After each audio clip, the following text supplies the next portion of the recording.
News for LSU football going into the weekend, as LSU was in the market for a couple of defensive tackles and swung and missed on two of the biggest fish out there. Both Simeon Barrow and Dominic Williams announced going into the weekend that they were going somewhere but LSU. Williams announced that he was going to Oklahoma. Simeon Barrow announced on Friday that he was going to Miami. This was a nightmare situation for the LSU coaching staff. And this is going to be an example of the new age of recruiting, because in people that I was able to speak to and spoke to some people that were pretty close, real close to this situation, you know, both players LSU was felt like they were in a really good seat with, in a really good spot with, had really put their best foot forward as far as recruiting, sold the message. Both players understood the playing opportunity and time that they would have if they came to Baton Rouge. You saw all of the social media last week that was coming out on Dominic Williams. LSU was sitting and felt like they were sitting in a really good spot, both from the programs offering and then the packages that they had put together from an NIL standpoint. Now, in both instances, they knew when it was talking about the Dominic Williams situation that Oklahoma was home, right? Like this was going to be home, but coming down to it, Oklahoma really made the offer that Williams couldn't refuse. People have told me close to this situation that Williams was demanding around 7 figures on this deal. In fact, our friends over at On 3 who cover recruiting as good as anyone at the Bengal Tiger said that the NIL package had risen not just above what any player on the current roster was making in NIL deals, but would have been more than nearly 70% of the coaching staff across a one-season stretch if Williams would have got what he demanded from an NIL standpoint. And the thing about it is we can sit here and argue on whether or not it's right, wrong, or indifferent, but Williams he's got the luxury of the market as his leverage, and he knows that there's more than one school that are desperate for a player like him, and there's really none of them out there. I mean, it'd be one thing if it was a full market, right? If you were going out there and there was 12 guys to choose from. When in reality, there's only 2 to 3 guys out there in this cycle where you've got 4 and 5 teams that are desperate for defensive linemen. And the 4 and 5 programs that are desperate for him just happen to be schools like LSU, Texas, Oklahoma, and Miami. 4 of the bluest of the blue bloods,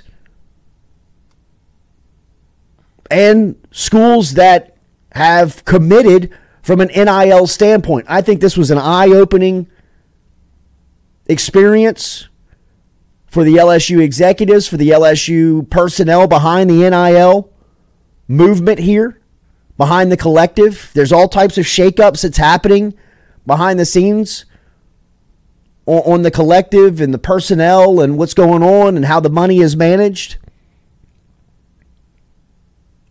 But for LSU to wake up on Monday morning after a weekend in which the 2 top defensive tackles in this cycle pledged and they chose outside of Baton Rouge, it's a bad start to the season. And no other way to put it.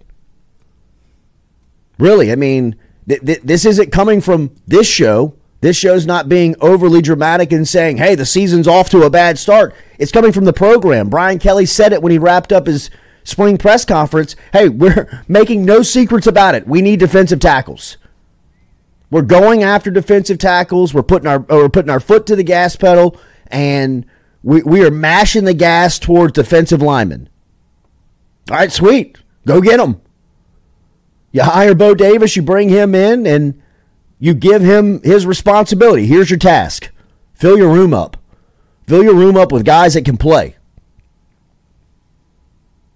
And after the 2 biggest fish of that position go through their recruiting process, they choose Oklahoma and Miami respectively.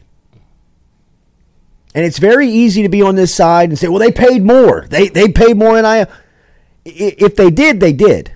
And Oklahoma definitely did for Dominic Williams. And the feeling around Simeon Barrow was that when he was in Baton Rouge, they felt like he was going to get a commitment, like he was going to commit. There was a big push towards don't let him leave. Don't let him leave town without committing to you. And once he did that and he went to Missouri and then he went to Miami, the feeling around Miami was that Miami is all in on this NIL stuff. They're also selling that combined with South Beach. Right? I mean, for as much as you want to dress Baton Rouge up and try to put money into the community, it ain't ever going to look like Miami. So Miami has been smart in saying, hey, look, let me show you the landscape first. Let me show you what like South Beach looks like. Do they have clear water and sunny beaches in Baton Rouge? Anywhere? I mean, do they have this dress code on campus? No? All right. Right? And oh, by the way, here's a six-figure high deal, a high six-figure deal and a condo in South Beach. I mean, at the Delano. It's just like, well, I mean, if he leaves and goes to Miami, there's going to be some things that we can't compete with. And while everything lays out in lines from the playing time, the opportunity, playing for Bo Davis, playing at LSU, it just, once he leaves and goes to Miami, you're not going to be able to compete with that. And, as humans, it's usually kind of the last thing we see we're drawn towards. So I can't spin it. I can't find the silver lining. I don't think that there's a positive spin on the story this morning of where LSU football sits going into the season. We set it up and really looked at it in the vein of, hey, if you don't get at least one of these guys, realistically, both of them, but if you don't get one of these guys, I mean, I was telling Stewie this morning, I think LSU's, they're kind of a pretender going into the season. I mean, while this is like a tough situation because these were the top defensive linemen in the portal, like I kind of did my homework on Barrow, and Barrow's the Michigan State guy, right? Yeah. Barrow was more of like a plugger. Like he's a run stuffer. Like I didn't really see anything from the tape that would have been like, you have to have him. Like he is somebody that's this much better than everybody else on your roster.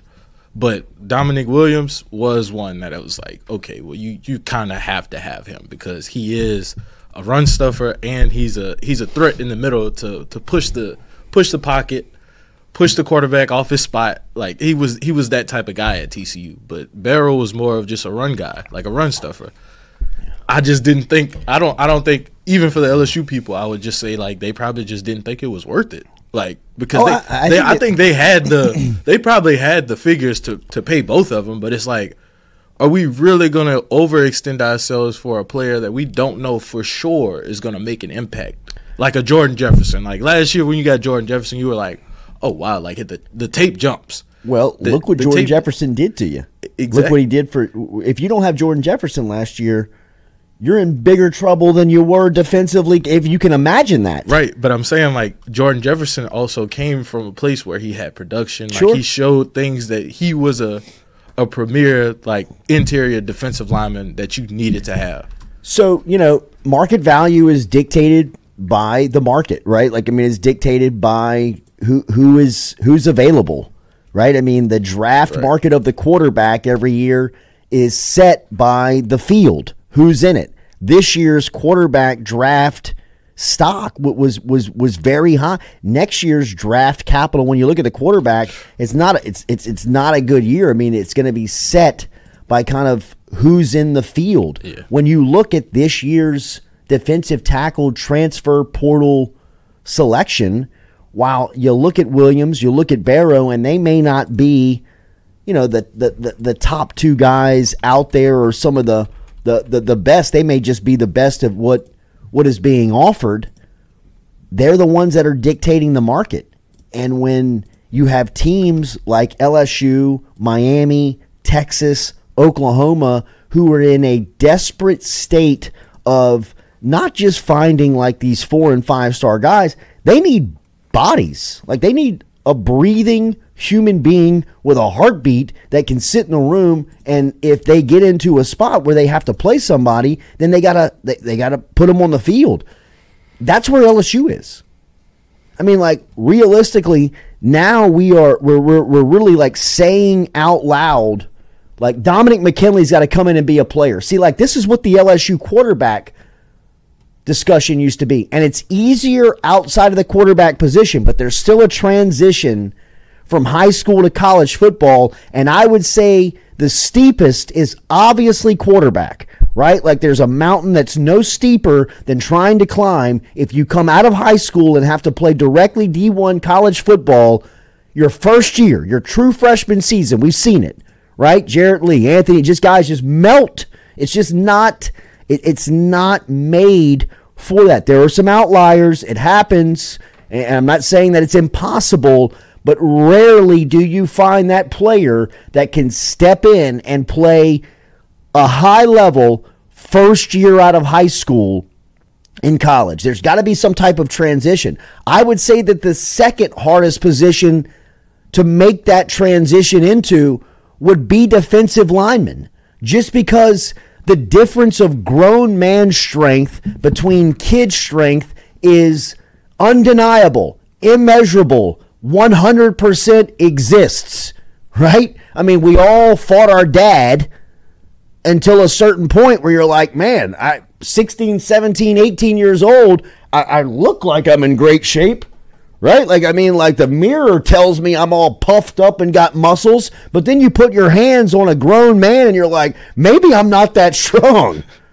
Like, oh my God, like I'm getting manhandled, right? And that's where LSU's defensive tackle room was over the last decade, right? Where you're just having to take these guys and throw them out there, where you have offensive linemen for Alabama, Georgia, Texas A&M, who are third, fourth, second year guys, experienced guys going up against true freshmen. It's never going to work.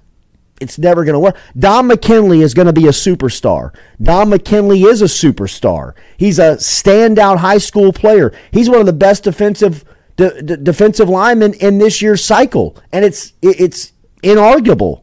It's still going to have a major transition period stepping in from Acadiana High School, or you're playing Turlings Catholic on a Friday night, to lining up against Bama. You know what I mean? Like, I don't give a damn how good, how fast, how strong, how elite that prospect is. There's still going to be a transition. And if you look at him and say, hey, man, we got to have you. Like, not only do you have to get off the bus at Bama, you got to get off the bus and make plays at Bama. You're like, as a freshman, that's a hell of a lot of pressure to put on that kid. There is one name out there. Chili said it in the chat. I've been looking at his Twitter for the last probably 10 minutes. Because I went to Sherman Wilson, because Sherman's usually a guy that has his ear to the ground when it comes to like who's hitting the portal, who's not, whatever like that. Sherm, like this guy, Aiden Huntington from UL Monroe. Yeah, he was ranked the number 23rd defensive lineman in the country last year, which is, I mean, you got the two guys from Texas on here ranked ahead of him. Jared Verse, obviously, Braden Fisk. Like, you got some names on this list, and he was 23rd ranked at UL Monroe. Pro Football Focus had him ranked as the #1 defensive lineman in a group of 5. Damn. Yeah. So he was #1 in sacks. He had how 8 did they sacks. not have this guy? He had 8 sacks last year, 45 total pressures, 8 QB hits, 29 quarterback hurries. And he's in the portal. I mean, I guess they were just waiting to see what happened with Barrow and Dominic Williams. I don't get. I would just be offering every defensive lineman in the portal. Come visit, see if you like it. I would sign like 5 to 6 guys, right. And I mean, I'm not just saying that I'm handing out scholarships like the first year that Brian Kelly was here, like just saying, hey, can you tie your shoes? Here's a scholarship to LSU. I mean, it's just like make sure you evaluate. But if there's guys like that in the portal, like wrap those guys up early. I mean, like, you know, like how much is it? How much do you want? I want 300,000. Here's 350. Sign. Come on, get into camp. Let's go. You know, I mean, no disrespect. I haven't seen Gio Paez in a football uniform. I couldn't pick Gio Paez if he walked in the door. No disrespect. He may be able to play. I don't know that. I watch a ton of college football. I've never heard his name. Doesn't mean he can't play. Doesn't mean he can't play. I'm just saying, like, you're rolling out of now this Monday morning, and Cordell Music says you're throwing the season away in May. No, I'm not throwing it away. I'm not throwing it away. I think LSU's going to be really good. But I think LSU's going to look a lot like they did last year, a team that can put up points, got all these bright and shiny ornaments everywhere, right? Like Caleb Jackson, Garrett Nussmeier, Kamorian Pimpton, you know, Shelton Sammy. Like, these guys are like, damn, who are all these guys? They're still scoring points? You know, on top of Will Campbell, Emory Jones, and Garrett Delling. I mean, you got pros. But then you get to the defensive side, and you're like, well, where's the defensive lineman? They can't stop the run. They don't have enough guys on a rotation to be healthy late in the season. Those are the types of things that are concerning me. It's not that you're not getting, 5-star guys. Hell, I'll take a room full of 2 and 3 stars if they can play and get out there and hold the line of attack. But my concern right now is that you're going to be getting shoved off the ball just because your numbers are down. And you've got guys that are relatively unproven. I mean, right now you're looking at a defensive line rotation. I mean, that includes Jalen Lee, who, I watched Lee play at Live Oak. He was good in high school. He went to Florida. He's home now. He hasn't played a lot of SEC football. My point is he's unproven. He looks the part. I've heard that he's had some good days. He didn't finish spring because of an injury, but he's going to have to play a significant role on this team next year just because they're desperate and out of necessity. Can he play? I don't know. I've heard he can. I've never seen it on a Saturday. Right? Jacobian Guillory is the leader of the group that you feel like, all right, you got some security there just because he's been here so long. Right? And for Guillory's standpoint, I think he played his best football as a college player the last 2 months of the season last year. I mean, there's guys like Savion Jones who you could kick down. They moved an offensive lineman and Keo McAnally over to defense in the spring. Shone Washington as a junior college signee. Stewie told me about this kid, Preston Hickey, who's a preferred walk-on out of Covington. I mean, if you're really talking about preferred walk-ons as being guys that are in the rotation and guys that you're counting on, that gives you the idea. He may be great. He may be a fantastic player as a preferred walk-on. This is LSU. This is LSU's defensive line room. Now, I know that you've had 10 years of 10 different coaches. Think about that. The last time you had a multi-year defensive line coach was who? Stewie, can you name him? Was it Brick Haley? It was Ed Ogeron. Oh, jeez. Oh, yeah, right. I mean, it was 2015, 2016. Then he became the interim head coach. After that, 10 years of 10 straight changes at that coaching spot. That is a recipe for disaster. It doesn't matter what logo you have on side of the helmet, what you're recruiting. If you can't keep a coach in line where guys can build a relationship with, hell, even Dominic McKinley said it in the early part of his recruiting. He's like, I don't know anybody at LSU. I mean, like, Bo Davis was doing an incredible job of recruiting him at Texas. What was his name? Elijah, the head coach now at Syracuse. He was a defensive. Is it Elijah Robinson? Elijah Robinson at Texas A&M won out because Robinson was recruiting him. But I mean, LSU's had 10 straight years of 10 different coaches. That's hard to do. Now Bo Davis is here, and Bo Davis is going to bring stability to the room and to the spot.